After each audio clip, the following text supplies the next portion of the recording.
আমি তো ভাবতেই পারিনি যে আমি টপার হব। আই এম তো অবাক। কিন্তু আমি এখানে কি বলবো, আমি এর চেয়েও বেশি আশা করেছিলাম।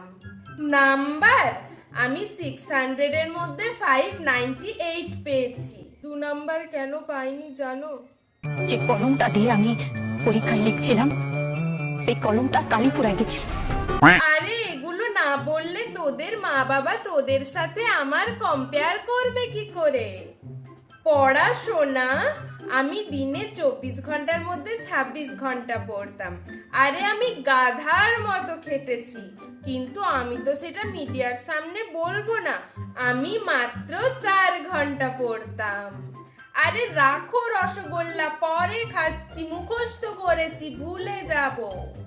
গেমস না না, একদম না। আমার মা বলেছে ওসব বাজে ছেলেরা খেলে। আমি তো শুধু গেমসের নামে লুডো খেলি ফ্রি টাইমে। মা বলেছে ফ্রি টাইমে পড়তে, মানে পড়ার সময় পড়তে আর ফ্রি টাইমেও পড়তে।